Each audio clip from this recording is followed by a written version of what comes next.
Mr Speaker. Honourable Hekia Parata. Mr Speaker, I watched TV this morning, the news, and like the rest of New Zealand, it got me thinking about Team New Zealand and Oracle. When the winds didn't cooperate and the boats could not sail, I immediately thought of Team Labour and poor old Chris Hipkins. He's obviously very, very upset to have been dumped from Chief Whip to Chief Nobody. But can he be surprised, Mr Speaker, when characteristic of the disunity on that side of the House, Mr Hipkins opined on TV1, quote, David Cunliffe has been working for some time now to destabilise the current leadership. He worked to destabilise the last leadership, and I think it's time to call him out on that. Well, look what happens when you call to account the latest leader of the Labour Party. You get dumped. I guess it gives new and pungent meaning to the term, what goes round comes round. Actually, I'm quite keen to get a new education spokesperson. I'd like Grant Robertson, but then so did the caucus apparently, and they didn't get him either.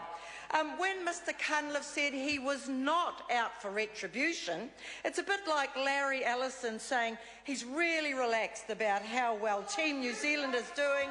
It should be taken with a grain of salt. And thanks to that member for bringing me to my next point.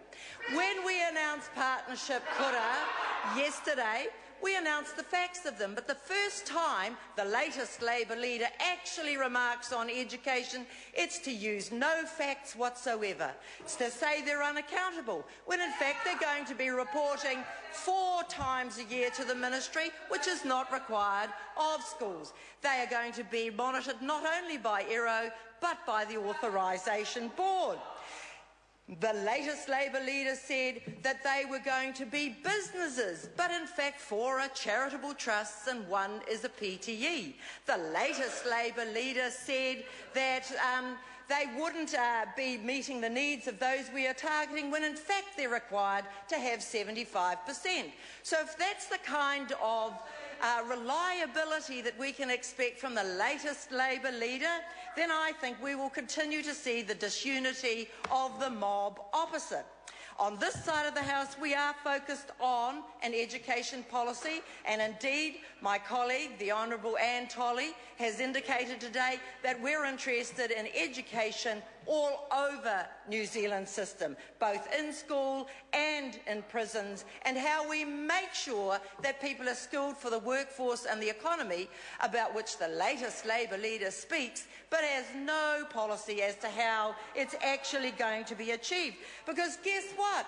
Education policy is not about, as it was under that party, closing schools. You actually have to educate young people. And if that opposition would like some example of how to work together, perhaps they could look at yet another initiative of this government called Excel Rotorua. It's an innovative approach to raising achievement which relies on a community working together. Something that the Labour opposition might need to take heed of. It puts children at the heart of the attention. It encourages the leaders and the teachers to work together. It engages parents, and it focuses on a resultant outcome, which is that every young person will be successful. Well, the prospects of living happily ever after under this government are so much higher than under the rebel, disunited, latest Labour leader approach on that side of the House. I opened my remarks by commenting on the fact that Chris Hipkins had been removed from Whip and has instead been replaced by greater stridency, uninformed by thought. And if that is the case, that the characteristic of the opposition, then we can look forward to increasing disunity. One of the things that I do want to comment on, because again on this side of the House, we actually do require meritocracy, and we have not had to resort to silly policies about how the opposition might increase the number of women in its party. In fact, we're about to celebrate suffrage tomorrow, and what we will be focusing on is encouraging more qualified, intelligent, articulate, capable, competent women of the kind we see here on this side of the House, and who can win elections because they have policies. They understand that the country wants action, not more talk. Thank you, Mr. Speaker, as we look forward to celebrating Suffrage Day.